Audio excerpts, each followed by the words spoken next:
नमस्कार दोस्तों, कैसे हैं आप सभी। आशा करती हूँ कि बढ़िया होंगे। देखिए दोस्तों, मैंने आपको एक दिन लाइव क्लास में स्पॉन्ज केक बनाने का तरीका बताया था। उससे पहले भी कई बार मैंने आपको बेसिक स्पॉन्ज की रेसिपी दी है। तो केक तो मैंने बना लिया था। अब चूंकि कई बार कई एरियाज़ में whipped क्रीम नहीं मिलता है, तो चॉकलेट केक फिर कैसे बनाएंगे, है ना। बहुत बड़ी समस्या है ये। जैसे शहरों में तो whipped क्रीम मिलना सरल है, आसानी से मिल जाता है। लेकिन बाहर में कई गाँव में मैंने देखा है, अक्सर कमेंट भी मैं पढ़ती हूँ, तो whipped क्रीम नहीं मिलता है। और इसका सोल्यूशन जो दूसरा है वो होता है whipped क्रीम का पाउडर, जिससे हम whipped क्रीम बनाते हैं। वो थोड़ा एक्सपेंसिव पड़ जाता है, प्लस वो भी ना कई बार ऑनलाइन डिलीवरी नहीं कर पाते हैं उन एरियाज़ में। तो चलो फिर आज मैं आपको एक ऐसा तरीका बताती हूँ जिससे आप अपने घर में चॉकलेट केक बहुत आसानी से बना सकते हैं। देखिए, बच्चों को ना चॉकलेट केक ही पसंद आता है, तो वही बनाएंगे आज हम। तो स्पॉन्ज तो मैंने बना ही लिया था, आप उस रेसिपी को फॉलो करके स्पॉन्ज बना लीजिएगा। एनीवेज, मैंने माइक्रोवेव ऑन किया अपना। इसमें मैं चॉकलेट को मेल्ट करूँगी। आपको ज़रूर नहीं कि माइक्रोवेव में ही करना है। आप किसी पतीले में पानी भर के, जैसे चायदान में, सॉस पैन में आपने पानी भरा और एक बर्तन में चॉकलेट डाला, और जो पानी गर्म होगा उसके ऊपर चॉकलेट वाला बर्तन रख दीजिएगा, तो थोड़ी देर में आपकी चॉकलेट मेल्ट हो जाएगी। तो मैंने ओवन में रख दिया था, और मेरी जो कील थी जिसमें मैं वो वायर हैंग करती हूँ वो निकल गई थी, तो मैंने हैमर से उसको वापस ठीक कर दिया। और ये चाय बन रही है और शाम का समय है। मैंने शाम को हेयर वॉश किया था। मैं हमेशा नहा धोकर दिया बाती करती हूँ शाम को, तो मैंने आज शाम को हेयर वॉश किया था। तो ये जो स्पॉन्ज था बहुत शानदार बना था बिना अंडे के। और इसको मैंने 3 हिस्सों में कट कर लिया। कट करना भी बहुत आसान है। आप नाइफ से कट कर सकते हैं, धागे की मदद से कट कर सकते हैं। तो बिगनर आसानी से अपने घर में केक बना सकते हैं। अब केक बनाने के बारे में बहुत सारे लोगों को ये लगता है कि केक बनाना बहुत मुश्किल काम है। ऐसा बिल्कुल भी नहीं है। जब आप थोड़ी सी बातों का ख्याल रखेंगी तो बहुत ही परफेक्ट बेकरी से कहीं ज़्यादा अच्छा केक घर में बना लेंगी। तो मेरी शाम की चाय बन रही थी, नहाकर चाय बनाई मैंने, हस्बैंड आ चुके थे, और फ्रिज से मैंने निकाला बटर, और ये चॉकलेट मेल्ट हो चुका है। इसको मैंने 30 सेकंड्स के लिए 3 बार मेल्ट किया है। चॉकलेट अच्छे से मेल्ट हुआ। और ये डार्क कंपाउंड चॉकलेट है। डार्क कंपाउंड चॉकलेट मोडे का या अलग अलग ब्रांड्स का ही आता है, आप किसी का भी ले सकती हैं। तो ये चॉकलेट मैंने लिया था पूरा का पूरा, जो हमारा एक चॉकलेट का बार होता है ना, बड़े वाला, आई थिंक ये 400 ग्राम्स का होता है। इसमें से थोड़ा सा मैंने बचाया था, चॉकलेट शेविंग्स मुझे निकालने हैं। बाकी मैंने इसके 3 बड़े बड़े बार इसमें ऐड कर दिए थे।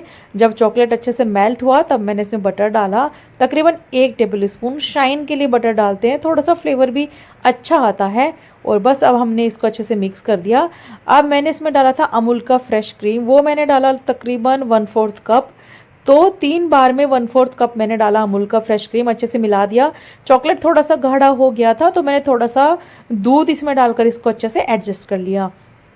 मैंने यहाँ पर आधा कटोरी पानी को गर्म किया। पानी गर्म करने के बाद 1 टीस्पून कॉफ़ी का पाउडर डाला, और 1 टेबल स्पून मैंने इसमें शुगर डाला। तो दानेदार शुगर या पाउडर शुगर कुछ भी आप डाल सकते हैं, और इसको साइड में रख दीजिएगा सारी चीज़ों को घुलने तक।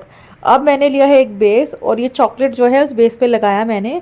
और सबसे पहले हम रखेंगे स्पॉन्ज। तो देखिए, अगर whipped क्रीम नहीं मिलती है तो केक कैसे बनाना है आपको। सबसे पहले हम बेस रखेंगे, और बेस हमारा हिले ना, इसलिए थोड़ी सी चॉकलेट ज़रूर लगा देंगे। उसके बाद हम कॉफ़ी वाला सिरप, जो मीठा पानी है, वो अच्छे से लगाएंगे। अगर आपने यहाँ पर पानी कम लगाया है तो केक सूखा सूखा बनेगा, गले में फंसेगा। फिर ये ट्रफल की हम इस पर लाइन लगाएंगे, यानी कि जो ये मैं चॉकलेट जैसा लगा रही हूँ, ये ट्रफल केक आपने सुना होगा, मार्केट में बहुत महंगा आता है। तो इसे आप अपने घर में अच्छे से बना सकते हैं। तो मैंने यहाँ पर आप देख सकते हैं इस केक में से 3 स्पॉन्ज निकाले हैं। हालांकि 5 स्पॉन्ज इसमें से निकल सकते थे, यानी कि 5 लेयर इसमें से निकल सकती थी। मैंने 3 ही काटा है क्योंकि मैं बच्चों के लिए बना रही थी। तो जितनी पतली लेयर होगी ना, ट्रफल केक उतना ही शानदार लगता है। तो मेरी तो खैर लेयर काफ़ी थिक थी, लेकिन मैं आपको बता रही हूँ कि आप थोड़ा पतला पतला लेयर कट करिएगा। और जो हमारा ट्रफल है उसकी लेयर्स थोड़ी मोटी मोटी रखिएगा, तभी मजा आएगा खाने में।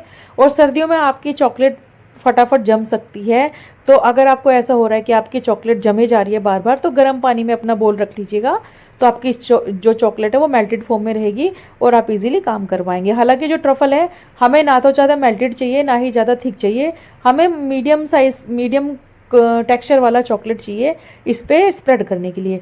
तो मैंने तीनों लेयर के बीच में कॉफ़ी वाला जो पानी था, मीठा पानी, वो लगाया और अच्छे से इस चॉकलेट की मैंने लेयर लगाई, यानी कि जो जैसे हम आइसिंग करते हैं विप क्रीम का, वो मैंने चॉकलेट से किया। तो जहाँ पर चॉकलेट नहीं विप क्रीम नहीं मिलता है, सॉरी, जहाँ पर विप क्रीम नहीं मिलता है वहाँ पर आप ये चॉकलेट तो मिल ही जाएगा ना, आसानी से मिलेगा। तो ऐसे केक बनाना आसानी से बना लेंगे। और चूंकि ठंडी है, फटाफट ये जो चॉकलेट है वो सेट हो जाती है। तो ये जो स्पैचुला मैं इस पर घुमा रही हूँ, नाइफ, पैलेट नाइफ जो होता है, इसको गर्म पानी में डिप कर करके आपको इसकी बाहर की फिनिशिंग करनी है, अदरवाइज ये नहीं होगा क्योंकि चॉकलेट जम जाता है। ठीक है फ्रेंड्स, तो इस बात का ख्याल रखना है आपको। फिर जो चॉकलेट मेरा थोड़ा सा बचा था उसको मैंने माइक्रोवेव के अंदर रखकर वापस से मेल्ट किया 10 सेकंड के लिए, उतने में ये मेल्ट हो गया। फिर मैंने ये पूरा मेल्टेड चॉकलेट इसके ऊपर डाल दिया, हालांकि थोड़ा ज़्यादा ही डाल दिया, इतना ज़्यादा ना डालें, या फिर आप पाइपिंग बैग में भर के डाल सकते हैं। अब मुझे ये लग रहा था कि पाइपिंग बैग कौन निकालेगा, वापस से पाइपिंग बैग गंदा होगा, मेहनत लगेगी, तो उससे अच्छा था डायरेक्टली पोर कर दूँ। तो थोड़ा ज़्यादा हो गया था, पर कोई बात नहीं, वो मैंने सारा हटा दिया। उसके बाद जो चॉकलेट था इसको मैंने कद्दूकस कर लिया। मैंने कहा था ना आपको कि एक चॉकलेट कंपाउंड में से 4 बार निकलते हैं, एक बार को मैंने कद्दूकस किया, और ये वही बार है जिसको मैं ऊपर से डेकोरेशन कर रही हूँ। साइड में भी मैं चॉकलेट के सेविंग्स लगा रही हूँ। तो मैंने कद्दूकस करके लगाया, आप नाइफ से काट कर भी लगा सकते हैं। तो सर्दियों में क्या होता है ना कि चॉकलेट अच्छे से काम करता है, बट गर्मियों में चॉकलेट मेल्ट हो जाता है। जो आप सेविंग्स करेंगे ना, तो वो मेल्ट ना हो, इसलिए आप उसे कद्दूकस करने के बाद फ्रिज में रख दिया थोड़ी देर। फिर उसके बाद आप अपने केक पर इसे चिपकाना, अच्छे से चिपक जाएगा। तो हाथ से चिपका सकते हैं या फिर स्पैचुला से चिपका सकते हैं, जैसे मैंने चिपकाया है। अच्छे से चॉकलेट इस पर लगाने के बाद आप जो स्पैचुला है उससे इसको थोड़ा सा प्रेस कर देना, तो ये अच्छे से एडजस्ट हो जाएगा। तो जो केक है हमारा घर में रखी चीज़ों से बनकर बिल्कुल तैयार है। आप चाहे तो इसे फ्रिज में रख सकते हैं 10 मिनट के लिए, बट चूंकि आजकल मौसम ठंडा है तो इसे किचन में छोड़ दीजिए और तुरंत कट करिए, बहुत ही शानदार फ्लेवर आएगा। और बैक साइड से आप देख सकते हैं कितना शानदार लग रहा है केक।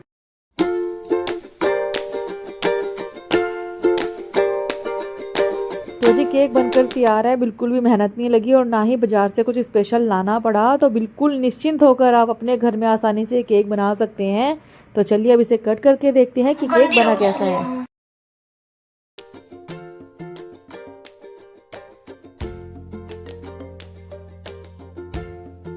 ऐसा लग रहा है मेल्टेड बटर काट रहा हूँ। कैसा लग रहा है?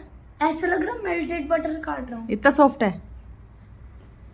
हाँ, हमने इसमें इतनी सारी चॉकलेट डाल दी, पूरा डूब रहा है चॉकलेट में। छोटी प्लेट नहीं थी कोई? रुक जाओ वैभव, आराम से निकालना। पापा थोड़ी हेल्प करो ना। रुको रुको रुको रुको, गिर जाएगा। भाई रुक जा। ए ये देख, गिरा दिया ना। हंसने की बात नहीं। हंस रहा है और इसमें ये देख कर दिया ना हलवा। रख दो इसमें अब। तो देखा आपने, मक्खन की तरह ये केक कटा है। हालांकि इसकी जो लेयर्स हैं वो काफ़ी थिक हैं। मैं आपको फिर बोलूँगी इतनी थिक लेयर मत रखिएगा। अगर आप इतनी थिक लेयर रखते हैं तो मेक श्योर जो ट्रफल है उसकी भी जो लेयर्स हैं वो थोड़ी थिक थिक रखिएगा, तभी स्वाद आएगा। एकदम फ्रेश केक जब बनता है ना उसका मज़ा बहुत आता है खाने में, एकदम सॉफ्ट होता है, बहुत टेस्टी होता है और बहुत ही बढ़िया ये केक बना था, बहुत ही शानदार। आप अपने घर में इस प्रकार से बिना व्हिप क्रीम के केक बना सकते हैं। बहुत सारे लोगों के कमेंट्स पढ़ती हूँ मैं कि हमारे यहाँ व्हिप क्रीम नहीं मिलता है, तब आप ये प्रोसेस फॉलो कीजिएगा। नमस्ते फ्रेंड्स, कैसे आप सभी? आशा करती हूँ कि बढ़िया होंगे। मेरी बेटी का बर्थडे है 19 को, तो मैं ना केक बना रही थी। तो मैंने केक बनाने के लिए जैसे अवन अपना ऑन किया ना, माइक्रोवेव, तो पहले से वो ख़राब था, उसमें कुछ इश्यूज थे। तो मैंने लास्ट वीक उसको ठीक कराया था। 700 रुपीज़ लिए थे उन भैया ने, मेरे घर के नीचे रहते हैं। तो एक दो बार वो चला, लाइक मैंने उसमें चॉकलेट वगैरह मेल्ट किया था तो वो चल रहा था। अभी मैंने बेकिंग के लिए जैसे स्टार्ट किया ना कन्वेक्शन मोड पे डाल के, तो स्टार्ट तो हो गया लेकिन चला ही नहीं, बंद हो गया, यानी वो ख़राब हो गया। फिर उस आई थॉट कि चलो भाई अब केक तो बनाना है बेटी के लिए, तो चलो मैं गैस के ऊपर बना लेती हूँ कढ़ाई में। पर चूँकि उसके 10-15 फ्रेंड आएंगे तो मैं बड़ा केक चाहिए, तो घर में कैसे बनेगा, इतने बड़े बड़े बर्तन तो नहीं होते। तो मेरे पास एक मोल्ड है जिसमें 3 किलो का केक बनता है। मैंने वो उस मोल्ड के हिसाब से प्रिपरेशन ऑलरेडी कर ली थी माइक्रोवेव को चेक करने से पहले। चूंकि वो मैं घोल बनाने जा रही थी, मेरे पास पिसा हुआ चीनी भी नहीं था। देखो किस्मत कितनी ख़राब है ना, कि जो मेरी नए वाली मिक्सी है उसमें मैं जो डेट्स पीसती हूँ ना ये लड्डुओं के लिए, तो जो डेट्स पीसने से क्या होता है ना कि जो मैं आपको दिखाती हूँ, देखो तब समझ में आएगा, ऐसे नहीं आएगा। तो बेसिकली जो मिक्सी के सेंटर का पार्ट होता है ना, जहाँ पर हम ये लगाते हैं, क्या कहते हैं, जार, तो जो फैन जैसा होता है, वो उसका जो फैन जैसी जो शेप होती है ना, वो उससे घिस गई है, जिसकी वजह से वो लूज हो गया है और मिक्सी जो है काम नहीं कर रही है। मिक्सी तो ठीक है, लेकिन वो फ्लावर जैसा उसका खराब हो गया है। और मजे की बात यह है कि इसमें लोकल नहीं चल रहा। जैसे मैंने देखो, जैसे मैंने ये लोकल वाला लगाया इसमें लाके, तो इससे क्या हो रहा है ना, जब मैं इससे मसाले पीस रही हूँ ना, तो धुआं निकल रहा है इसमें से, तो वो रिस्की है, इसलिए मैंने इसको भाई नहीं छेड़ा, इसको मैंने रख दिया। तो चीनी भी नहीं पिस रही थी मेरी, इसीलिए मैंने क्या किया, अब चूंकि मुझे केक बनाना है और मेरे पास पिसा हुआ चीनी भी नहीं था, जनरली मैं रखती हूँ, लेकिन 3-4 दिन पहले मैंने एक और केक बनाया था लाइव क्लास में, उसमें वो चीनी इस्तेमाल हो गया था, थोड़ा वो चीनी बचा था, वो बच्चों ने चाय में और कॉफ़ी में डाल के ख़त्म कर दिया। तो अभी मुझे फिर केक बनाना था, मैं क्या करूँ, तो मैंने क्या किया, एक कटोरी चीनी ले ली और उसको मैंने गर्म दूध में चीनी को घोल दिया, सो दैट चीनी घुल जाएगी, और फिर जो आपका पिसी चीनी वाला काम है वो फिर उसकी टेंशन नहीं है आपको, वो काम आपका समाप्त हो जाएगा। तो मैंने सारा वो दूध में चीनी घोल के रखी थी कटोरी, और उसमें मैंने अपना जो सनफ्लावर ऑयल है वो भी ऐड करके रखा था, और बाद में मेरा ओवन नहीं चल रहा था, तो अभी वो नुकसान हो जाएगा ना, ऑलरेडी मैंने मिक्सिंग करके रखी है। तो आई थॉट कि चलो गैस के ऊपर केक बनाया जाएगा अभी। तो गैस के ऊपर मैं जो है ये सारा प्रोसेस करने के लिए जब चली, तो मैंने केक का बैटर बना के तवे के ऊपर रख दिया स्टैंड। तो तवे के ऊपर मैंने एक छोटी सी ना प्लेट ले ली थी, हलवा प्लेट जो हमारे घरों में होती है, वो भी यहीं रखी थी, कहाँ गई वो भी, मैंने ढक दिया उसको किसी चीज़ के ऊपर, हाँ। तो वो हलवा प्लेट मैंने उसके ऊपर रख दी थी, और ये वाली देखो, ये वाली हलवा प्लेट थी, इसके ऊपर मैंने वो 3 किलो का केक मोल्ड रख दिया भर के। और जैसे ही मुझे एक ऑर्डर भी था आज इसका गोंद के लड्डू का और बेसन के लड्डू का, तो मैंने सोचा चलो थोड़ा सा गोंद भून लेती हूँ, मेरा सारा काम हो चुका है, लाइक ग्राइंडिंग मिक्सिंग सब हो चुका था। तो मैंने सोचा मुझे सिर्फ अभी गोंद भूनना है, तो मैं चलो अभी इसको जो है गोंद को भून लेती हूँ। तो गोंद भूनने के लिए मैंने सेंटर वाली गैस पे जैसी कढ़ाई रखी, तो जो ये मोल्ड है ये एकदम से फिसल गया, इस वाली इस पे से फिसल गया और सीधा मेरे हाथ के ऊपर आया ये, ठीक है। अब मेरे हाथ के ऊपर जब ये आया, तो मेरे हाथ में देखो थोड़ा सा लग गया, यहाँ पे देख रहे हो आप, ये देखो यहाँ पे लग गया ये, ठीक है, हाथ भी जल गया। तो मैंने उसे बचा लिया, गिरने नहीं दिया नीचे, और उसके बाद मैंने उसको अच्छे से एडजस्ट किया। ये वाली प्लेट हटाकर मैंने बड़े वाला एक ढक्कन रखा उसके वो नीचे, ताकि वो जो केक का जो मोल्ड है उसका बेस नीचे से जो एरिया है वो चौड़ा है, और ये छोटा सा था, इसलिए वो बार बार गिर रहा था, फिसल रहा था। तो मैंने फिर बड़े साइज की प्लेट रख के उसके ऊपर केक का मोल्ड प्लेस कर दिया। तो अभी वो अच्छे से बेक हो रहा है, ठीक है। उसके बाद हस्बैंड को ऑफिस जाना था, तो मुझे आज मलाई कोफ्ता वगैरह भी बनाना है, तो वो रेसिपी वगैरह के लिए मैं तैयारी कर रही थी कि चलो ये सब करूँगी। तो मैंने जैसे वो सेंटर वाली गैस पे चाय चढ़ाई ना, 1 कप चाय के लिए मैंने जैसे पानी चढ़ाया, और मैंने जैसे लाइटर ऑन किया, भाई सब आग लग गई। अब देखो मैं दिखाती हूँ आग कहाँ लगी है। उसके बाद 3-4 काम ऐसे हो गए बैक टू बैक कि मेरा ना दिमाग खराब हो रहा है कि केक बनेगा कि नहीं। अभी डाउट ही है मुझे, क्योंकि ये इंडिकेशन होते हैं कि भाई चीज़ अच्छी नहीं बनने वाली, चाहे तो कितना भी जोर लगा ले। देखो ये जो पूरा है ना मेरा तौलिया, अब चूंकि ये जो वो था ना तवा, ये काफ़ी बड़ा था, और इसके ऊपर ढकने के लिए ना मेरे पास कोई बर्तन नहीं था घर में, तो मैंने जुगाड़ फॉलो करे। फिर मैंने जो मेरे पास ये टॉवल्स हैं जो मैं किचन में यूज़ करती हूँ, ये सारे टॉवल्स, ये मेरा एप्रन, मैंने इस पर ऐसे ढक दिए कि चलो बेसिकली हमारी जो हीटिंग है ना वो बाहर नहीं आनी चाहिए, नहीं तो हमारा केक अच्छे से बेक नहीं होगा। तो मैंने चेक भी नहीं किया केक, अभी मैं चेक भी करूँगी, आधा पौना घंटा हो गया ऐसे रखे हुए। और एकदम से जैसे मैंने ये वाली गैस जलाई ना, ये एकदम प्योर कॉटन था, इसने ऐसे आग पकड़ी, इतनी लपटे, तो मुझे पानी फेंक के मारना पड़ा। मैंने यहाँ की आग बुझाई, उधर लग गई, ये देखो ये पूरा जल गया भाई। अब पानी है ये, यहाँ दे देखो कितना जला है, तो तौलिया पूरा जल गया और पूरी आग लग जाती। और मेरे देवर का फोन आया हुआ था, मैं फोन पे थी, ध्यान मतलब चारों तरफ ऐसा हो गया कि भाई आज ये क्या रायता फैल रहा है। उसके बाद मैं हस्बैंड के लिए खाना बनाने के लिए गई, और जैसे मैंने खाना बनाया मेरे हाथ से आटे की लोई छुट के नीचे गिर गई। मेरा दिमाग और ख़राब हो गया, मैंने कहा यार ये हो क्या रहा है, आज कुछ बनेगा कि नहीं बनेगा पता नहीं। तो देखते हैं भाई, बेकिंग तो मेरी चल रही है अभी इस पे तवे पे। अब ये बनता है तो ठीक है, नहीं बनेगा तो फिर बाजार से लेना पड़ेगा, कोई ऑप्शन नहीं है। बहुत बुरा लगता है यार, देखो कितना जला है ये, देख रहे हो आप, पूरा ही तौलिया जल गया। ये प्योर कॉटन बहुत अच्छा, और ये मेरी बड़ी बेटी के बर्थ के टाइम का ही है, समझ रहे हैं आप। 17 साल पुराना है ये तौलिया, आप इमेजिन कर सकते हैं। 17 साल पुराना तौलिया उसके बर्थडे से 1 दिन पहले जला है ये, उसी के बर्थडे के आसपास, मतलब जब वो पैदा हुई थी तभी हम इसे लेकर आए थे, और तौलिया मेरे पास रखा हुआ था, तो मैं इसे किचन में यूज़ करती थी। अब देखते हैं एक बार केक को क्या हाल है। देखो बन तो सही रहा है, देखो दिखने में। मैंने देखो क्या जुगाड़ किया हुआ है, पहले मैंने जो है ऐसे हलवा प्लेट रखी वो फिसल गया, मैंने बड़ा सा ना ढक्कन लगा के रखा हुआ है, फ्लेम एकदम स्लो है, तो ये बन तो रहा है। और एक बार मैं इसे ना चेक भी कर लेती हूँ। क्या पता बच्चे से बेक हो गया हो। देखो दिखने में तो सही लग रहा है, मुझे लग रहा है कि काम चल जाएगा, बाजार से लाना नहीं पड़ेगा।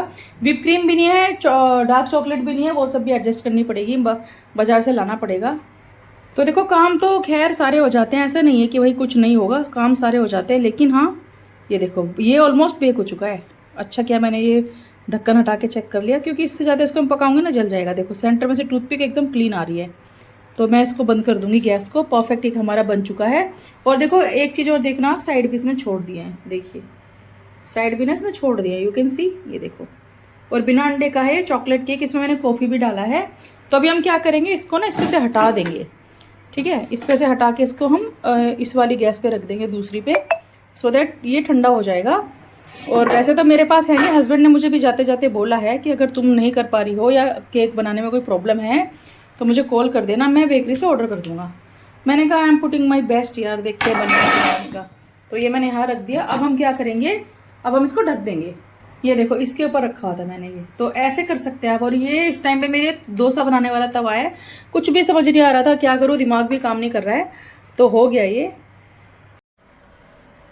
तो कई बार जब हम कुछ कुकिंग करते हैं किचन में या कुछ हम करने जाते हैं और जब ऐसा कुछ हो जाता है तो दिमाग में आ जाता है ना कि यार अच्छा नहीं हो रहा, यानी कुछ गड़बड़ ना हो जाए, है ना। जनरली ऐसा होता है, आप लोग भी रिलेट करते होंगे इन बातों से कि जब कुछ ऐसा हो तो अवॉइड कर देना चाहिए। घर में भी ऐसा बोल दिया जाता है कि ऐसा हो रहा है तो मत कर, छोड़ दे। तो वही दिमाग में प्रॉब्लम, दिमाग में टेंशन चल रही थी मेरे कि भाई ऐसा क्या हो गया एकदम से। तो अभी बस मैं घर का काम करूँगी, केक का स्पॉन्ज बन के ठंडा होगा। हस्बैंड को बोला है मैंने कि आप थोड़ा सा जल्दी जो है आ जाना आज व्हिप क्रीम लेकर, तो मैं उसकी डेकोरेशन कर दूंगी। और डेकोरेशन मैं आपको दिखाऊंगी, मैं वीडियो बनाऊंगी, I will share with you. पहले मेरा मन था कि मैं लाइव क्लास में आपको दिखाऊं, भाई मेरे पास समय नहीं है बिल्कुल भी लाइव क्लास करने का आज, क्योंकि मेरी बेटी का बर्थडे है और बाहर हम बर्थडे करेंगे उसका, उसके ही फ्रेंड आएंगे, बाकी और कुछ कोई नहीं आएगा। बच्चे जब बड़े हो जाते हैं तो उनका ही एक सर्कल होता है ना। तो आप में से किसी का भी बर्थडे अगर आज 19 दिसंबर को है या 20 को है या 21 को है, जब भी है हैप्पी बर्थडे इन एडवांस। और अगर किसी की एनिवर्सरी है तो happy anniversary, God bless you all, take care, lots of love. बस यहीं तक था वीडियो। कुछ भी अच्छा लगता है, पसंद आता है तो लाइक कमेंट शेयर करना। और हाँ अगर कुछ ऐसा आपको भी लगता है कि भाई ऐसा हो रहा है तो आप कमेंट में अपनी राय दे सकते हैं कि अगर ऐसा होता है तो क्या हमें काम करनी चाहिए कि नहीं करनी चाहिए, वो आप साझा कर सकते हैं मेरे साथ अपनी राय, ठीक है। चलिए बाय बाय, टेक केयर।